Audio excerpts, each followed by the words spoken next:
Welcome back clean news. चलिए देखते हैं उत्तर प्रदेश की 25 फटाफट बड़ी खबरों को। इससे पहले आप यूपी के किस जिले से न्यूज को देख रहे हैं, हमें कमेंट बॉक्स में जरूर बताइए। साथ ही डेली अपडेट रहने के लिए चैनल को सब्सक्राइब कर बेल आइकन को दबाना बिल्कुल न भूलें। आज का लाइक एम 3000 है, उम्मीद करते हैं आप इसे जरूर पूरा करेंगे। योगी सरकार का बड़ा फैसला, मानदेय पर होगी संस्कृत शिक्षकों की भर्तियां। संस्कृत को बढ़ावा देने के लिए योगी सरकार ने अहम फैसला लिया है। प्रदेश के संस्कृत विद्यालयों में मानदेय पर संस्कृत शिक्षकों की भर्तियां की जाएंगी। यूपी में मानदेय पर संस्कृत शिक्षकों की बड़ी संख्या में भर्तियां होंगी। संस्कृत भाषा के उत्थान और संस्कृत विद्यालयों में शिक्षकों की कमी को दूर करने के लिए योगी सरकार ने ये निर्णय लिया है। किसानों को लाभ देने के लिए सीएम योगी का एक और बड़ा कदम। गेहूं खरीद में अविश्वसनीय बदलाव लाने के लिए राज्य सरकार ने प्रदेश में धान खरीद की बड़ी तैयारी शुरू कर दी। सरकार प्रत्येक किसान को उसके धान के एक एक दाने का मूल्य दिलाने के लिए नई धान खरीद नीति बनाने जा रही है। इसके लिए मुख्यमंत्री योगी आदित्यनाथ ने शुक्रवार को अधिकारियों को जरूरी दिशा निर्देश दिए। सितंबर से शुरू होने वाली धान खरीद के लिए पारदर्शी व्यवस्था बनाने पर भी सरकार का जोर है। सीएम योगी ने 6,696 सहायक अध्यापकों को बांटे नियुक्ति पत्र। उत्तर प्रदेश के मुख्यमंत्री योगी आदित्यनाथ ने शुक्रवार को 6,696 सहायक अध्यापकों को नियुक्ति पत्र वितरित किए। इस मौके पर सीएम योगी ने कहा कि पूरे विभाग में ट्रांसफर पोस्टिंग और इसके माध्यम से तमाम प्रकार की गतिविधियां संचालित होने लग गई थी, जो शिक्षा के लिए सबसे बड़ा कलंक था। उन्होंने कहा कि पूरे प्रदेश में 1,35,000 से अधिक बेसिक शिक्षा परिषद के विद्यालय थे, लेकिन उन विद्यालयों की स्थिति खराब थी। पुलिस समेत सभी विभागों में खेल कोटा बहाल करने का सीएम योगी का आदेश, जल्द होंगी नियुक्तियां। यूपी के खिलाड़ियों और एथलीट्स के लिए अच्छी खबर है। अब खिलाड़ी अपनी प्रतिभा का प्रदर्शन सरकारी नौकरियों में रहते हुए कर सकेंगे और देश को अपनी दोहरी सेवाएं दे सकेंगे। इस संबंध में प्रदेश के मुख्यमंत्री योगी आदित्यनाथ ने पुलिस विभाग सहित प्रदेश के सभी विभागों में खेल कोटा बहाल करने के आदेश दिए हैं।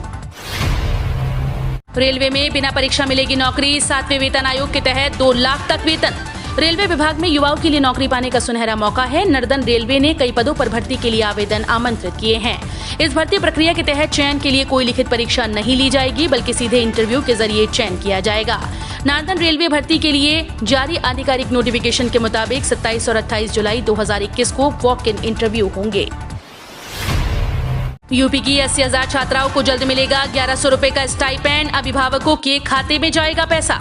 प्रदेश के कस्तूरबा गांधी आवासीय विद्यालयों के 80,000 छात्राओं को 1,100 रुपए स्टाइपेंड जल्द मिलेगा। इस वर्ष ये पैसा डायरेक्ट बेनिफिट ट्रांसफर यानी डीबीटी के माध्यम से भेजा जाएगा। इस संबंध में महानिदेशक स्कूल शिक्षा विजय किरण आनंद ने आदेश जारी कर दिए हैं। गोरखपुर को सीएम योगी देंगे करोड़ों की सौगात। आज रखेंगे सैनिक स्कूल की आधारशिला। उत्तर प्रदेश के मुख्यमंत्री योगी आदित्यनाथ अपने शहर गोरखपुर में सैनिक स्कूल खोलने जा रहे हैं। गोरखपुर खाद कारखाना परिसर में आज दोपहर 3 बजे इसका शिलान्यास करेंगे।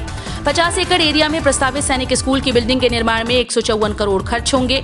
बता दें कि पूर्वांचल के नौजवान बड़ी संख्या में सेना और अर्धसैनिक बलों में भर्ती होकर पूरी शिद्दत और बहादुरी से देश की सुरक्षा में लगे हैं। महिला सेना भर्ती रैली के सफल अभ्यर्थियों की 25 जुलाई को होने वाली परीक्षा रद्द। उत्तर प्रदेश और उत्तराखंड में भर्ती रैली के सोल्जर जनरल ड्यूटी भर्ती रैली के सफल अभ्यर्थियों के लिए 25 जुलाई को एएमसी सेंटर और कॉलेज लखनऊ में होने वाली सामान्य प्रवेश परीक्षा को रद्द कर दिया गया है। सेना सूत्रों ने आज यहां इस बात की जानकारी दी। उत्तर प्रदेश और उत्तराखंड के सभी जिलों के लिए एएमसी सेंटर और कॉलेज में 18 जनवरी से 20 जनवरी तक सोल्जर जनरल ड्यूटी के लिए भर्ती रैली आयोजित की गई थी। योगी सरकार ने किया बड़ी शिक्षक भर्ती का ऐलान, ये होगा चयन का तरीका। उत्तर प्रदेश में संस्कृत भाषा के उत्थान के लिए योगी सरकार ने बड़ी शिक्षक भर्ती का ऐलान किया। राज्य सरकार ने संस्कृत विद्यालयों में शिक्षकों की कमी को दूर करने के लिए बड़ी संख्या में संस्कृत शिक्षकों की भर्ती की घोषणा की है। प्रदेश में संस्कृत विद्यालयों में अभी भाषा के शिक्षकों के कई पद खाली पड़े हैं। इन पदों पर जल्द भर्ती की जाएगी, जिससे संस्कृत भाषा की पढ़ाई को बढ़ावा दिया जा सके। योगी कैबिनेट में विस्तार की अटकलें फिर तेज। पीएम और गृह मंत्री से मिले प्रदेश बीजेपी प्रमुख। उत्तर प्रदेश में योगी मंत्रिपरिषद में विस्तार की सुगबुगाहट फिर से तेज हो गई। भारतीय जनता पार्टी की उत्तर प्रदेश इकाई के अध्यक्ष स्वतंत्र देव सिंह ने दिल्ली में पार्टी नेतृत्व से मुलाकात की। संसद भवन में पार्टी के वरिष्ठ नेताओं से उनकी मुलाकात हुई। सूत्रों के अनुसार स्वतंत्र देव सिंह की केंद्रीय गृह मंत्री अमित शाह व पीएम नरेंद्र मोदी से मुलाकात हुई। जानकारी के अनुसार यूपी में पीएम व गृह मंत्री के दौरे को लेकर चर्चा हुई। सीएम योगी से मिला कोरियाई कंपनीज का प्रतिनिधिमंडल। मुलाकात के बाद यूपी सरकार को लेकर कही बड़ी बात। मुख्यमंत्री को कोरियाई प्रतिनिधिमंडल ने बताया कि एनवायरमेंट, एनओसी और इलेक्ट्रिसिटी सप्लाई में बाधा है। प्रतिदिन करीब 2 घंटे बिजली आपूर्ति नहीं होती। कुछ कंपनीज तक अभी सड़क भी नहीं बनी है। कंपनीज को मिलने वाले इंसेंटिव में भी देरी हो रही है। विधायक धीरेन्द्र सिंह ने बताया कि मुख्यमंत्री ने बैठक के दौरान ही अपर मुख्य सचिव को फोन किया और ग्रेटर नोएडा प्राधिकरण, नोएडा पावर कंपनी लिमिटेड और सरकार के संबंधित विभागों से जुड़ी इन समस्याओं का तत्काल निराकरण करने का आदेश दिया। अखिलेश यादव के आदेश पर बसपा और कांग्रेस के कई नेता समाजवादी पार्टी में शामिल। समाजवादी पार्टी के राष्ट्रीय अध्यक्ष अखिलेश यादव की अनुमति से प्रदेश अध्यक्ष नरेश उत्तम पटेल ने बहुजन समाज पार्टी, कांग्रेस छोड़कर आए और निर्दलीय नेताओं को समाजवादी पार्टी में शामिल कर लिया। इन नेताओं में आजमगढ़ के अनिल कुमार वर्मा एडवोकेट और चंदौली के साहिब सिंह मौर्य हैं, जबकि फतेहपुर के पूर्व प्रत्याशी कांग्रेस राजेंद्र सिंह लोधी ने सपा की सदस्यता ली है। केंद्र सरकार संसद के चालू सत्र में ही कृषि कानूनों को रद्द करे। मायावती ने ट्वीट किया है, किसानों के प्रति सरकारों को अहंकारी न होकर बल्कि संवेदनशील व हमदर्द होना चाहिए। किंतु दुख ये है कि 3 कृषि कानूनों को रद्द करने को लेकर काफी लंबे समय से किसान आंदोलित हैं। अब ये जंतर मंतर पर किसान संसद लगाए हैं। केंद्र चालू सत्र में ही इनको रद्द करे, बीएसपी की यही मांग है। बसपा का मिशन 2022। अयोध्या से योगी सरकार पर बरसे सतीश मिश्रा, बोले ब्राह्मणों के एनकाउंटर का बदला लेने का वक्त आ गया।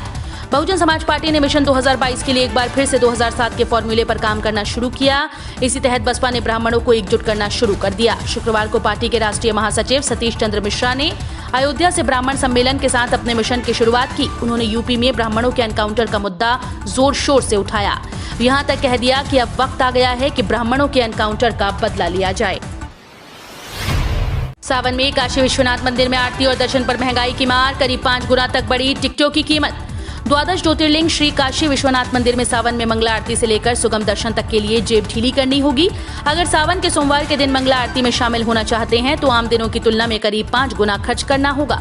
विश्वनाथ मंदिर प्रशासन ने सावन के लिए आरती और सुगम दर्शन की नई दर जारी कर दी है। सावन में मंगला आरती के लिए 700 रुपए देने होंगे। यदि सोमवार को मंगला आरती में शामिल होना है तो 1500 रुपए शुल्क लिया जाएगा। यूपी में पॉपुलेशन कंट्रोल बिल पर ईसाइयों को आपत्ति, कहा बच्चों की संख्या विवाहित जोड़े का विशेष अधिकार। उत्तर प्रदेश में योगी आदित्यनाथ की जनसंख्या नीति पर बहस को आगे बढ़ाते हुए लखनऊ में ईसाई समुदाय ने इस प्रस्ताव पर आपत्ति जताई। लखनऊ के सूबे के बिशप फादर गेराल्ड जे मथियास ने कहा कि ईसाई समुदाय को प्रस्तावित जनसंख्या नीति के बारे में कड़ा विरोध था। उन्होंने कहा कि विशेषज्ञों ने साबित कर दिया कि तथाकथित जनसंख्या विस्फोट एक मिथक है और ये सच नहीं है कि हमारे पास जनसंख्या को बनाए रखने के लिए पर्याप्त आर्थिक संसाधन नहीं है। दिल्ली मेरठ एक्सप्रेस वे पर नहीं होगा टोल बैरियर, ट्रायल शुरू। मेरठ आधुनिक तकनीक से lace Delhi Meerut express way पर कोई टोल बैरियर नहीं होगा। यहाँ पर दौड़ने वालों वाहन से चलते चलते ही टोल टैक्स कट जाएगा। इतना ही नहीं, नंबर प्लेट रीडर से वाहन का चालान भी कट जाएगा। इससे टोल पर तैनात कर्मचारी और वाहन चालकों का समय बचेगा। दूसरी ओर आए दिन होने वाली नोकझोंक से भी छुटकारा मिलेगा। इस नई तकनीक का ट्रायल शुरू हो गया है। राहुल गांधी को यूपी का आम पसंद नहीं, बीजेपी सांसद रवि किशन का तंज, उत्तर प्रदेश को कांग्रेस नहीं पसंद। राहुल गांधी ने कहा कि उन्हें यूपी का आम नहीं पसंद है। उन्होंने आंध्र प्रदेश के आम को पसंदीदा बताया। राहुल गांधी से हल्के फुल्के अंदाज में पूछे गए सवाल का वीडियो वायरल हो गया। बीजेपी सांसद रवि किशन ने राहुल के इस जवाब पर प्रतिक्रिया दी है। उन्होंने कहा कि यूपी को कांग्रेस पसंद नहीं है। योगी सरकार ने विधानसभा चुनाव को लेकर तैयार किया एक्शन प्लान। इन प्रोजेक्ट्स के जरिए जनता से वोट मांगने की तैयारी। यूपी विधानसभा चुनाव को देखते हुए प्रदेश की योगी सरकार ने कमर कसना शुरू कर दिया। मिशन 2022 को देखते हुए यूपी सरकार पूरी तरह से चुनावी मोड में आ गई। यूपी में बीजेपी सरकार का कार्यकाल पूरा हो जाएगा और माना जा रहा है कि साल की शुरुआत में चुनावी प्रक्रिया शुरू हो जाएगी। ऐसे में सभी अधूरे कामों को जल्द से जल्द पूरा करने की तैयारी सरकार ने कर ली है।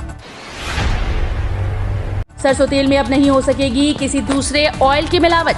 सरसों तेल में अब अन्य किसी प्रकार की मिलावट नहीं हो सकेगी। राइस ब्रांड, सूरजमुखी आदि के तेल भी नहीं मिलाए जा सकेंगे। जून से ही ऐसे तेल की बिक्री को प्रतिबंधित कर दिया गया है। पहले सरसों तेल में अन्य वनस्पतियों के तेल के मिश्रण की अनुमति थी, लेकिन इसे लेकर कई तरह की शिकायतों के बाद इसकी बिक्री पर रोक लगा दी गई है। पेंशन धारकों के लिए खुशखबरी, पेंशन पाना होगा अब और भी आसान। इंडिया पोस्ट ने हाल ही में केंद्रीय पेंशन धारकों के लिए बड़ी घोषणा की है। इंडिया पोस्ट के फैसले से देश के वरिष्ठ नागरिकों और पेंशन धारकों को बड़ी राहत मिलेगी। अभी तक केंद्रीय पेंशन धारकों को अपना लाइफ सर्टिफिकेट लेने के लिए बैंक के चक्कर लगाने पड़ते थे। अब इंडिया पोस्ट के इस बड़े फैसले के बाद पेंशन धारकों को लाइफ सर्टिफिकेट के लिए भटकना नहीं पड़ेगा। केंद्र सरकार के इस फैसले से पेंशन धारकों के लिए पेंशन पाना और भी आसान हो जाएगा। पीएम नरेंद्र मोदी ने वाराणसी में पुरी बेरियार और परमपुर को लिया गोद, बनेंगे पीएम सांसद आदर्श गांव। प्रधानमंत्री सांसद आदर्श गांव के रूप में इस वर्ष ब्लॉक सेवापुरी के पूरे बरियार व ब्लॉक अराजी लाइन के परमपुर गांव का चयन किया गया है। पीएमओ की ओर से इस पर मुहर लगा दी गई है। जिला मुख्यालय पर इस आशय का पत्र भी आ गया। हालांकि प्रस्ताव बहुत पहले ही यहां से भेजा गया था, लेकिन कोविड की वजह से इस पर कार्रवाई नहीं हो पाई थी। बताया जा रहा है कि स्थिति सामान्य होने के बाद इसे हरी झंडी दी गई है। राकेश टिकैत बोले, जब तक सरकार नहीं मानेगी हम बॉर्डर नहीं छोड़ेंगे। 3 नए कृषि कानूनों को लेकर दिल्ली की सीमा पर चल रहा किसान आंदोलन जारी रहेगा। इसके संकेत किसान नेता राकेश टिकैत ने दिए हैं। बीते गुरुवार को जंतर मंतर पर आयोजित किसान संसद मार्च के बाद राकेश टिकैत का बयान आया है, जिसमें उन्होंने दिल्ली की सीमाओं पर आंदोलन जारी रखने की बात कही। राकेश टिकैत से सवाल किया गया कि अगर आपको रामलीला मैदान या जंतर मंतर पर आंदोलन की इजाजत मिले तो आप बॉर्डर छोड़ देंगे। इसके जवाब में टिकैत ने कहा कि हम बॉर्डर नहीं छोड़ेंगे। जब तक सरकार हमारी मांगे नहीं मानेगी तब तक दिल्ली सीमा पर आंदोलन जारी रहेगा। अब डाकघर में भी बनवा सकेंगे लाइफ सर्टिफिकेट। पेंशन धारकों को अब लाइफ सर्टिफिकेट पाने के लिए अपने एम्प्लॉयर संस्थान में जाने की आवश्यकता नहीं। अब वे अपने नजदीकी पोस्ट ऑफिस में जाकर भी ये काम करा सकते हैं। इंडिया पोस्ट ने हाल ही में अपने आधिकारिक ट्विटर हैंडल से ये जानकारी साझा की। इसमें ये जानकारी साझा की गई है, वरिष्ठ नागरिक अब सरलता से नजदीकी डाकघर के CSC काउंटर पर जीवन प्रमाण पत्र सेवाओं का लाभ उठा सकते हैं। वही बात करें आज की आखिरी खबर कोरोना अपडेट पर, तो यूपी में थमी कोरोना की रफ्तार। 24 घंटे में 61 नए मामले। उत्तर प्रदेश में कोरोना संक्रमण की दूसरी लहर खत्म होने की ओर है। प्रदेश में एक्टिव केसेस की संख्या के साथ ही मृत्यु दर में भारी कमी आई है। वहीं रिकवर हुए मरीजों की संख्या में बढ़ोतरी हो रही है। शुक्रवार को यूपी के स्वास्थ्य विभाग की ओर से जारी हुए आंकड़ों के मुताबिक प्रदेश में बीते 24 घंटे में कोरोना के 61 नए मामले सामने आए, जबकि 86 लोग संक्रमण मुक्त होकर डिस्चार्ज हुए हैं।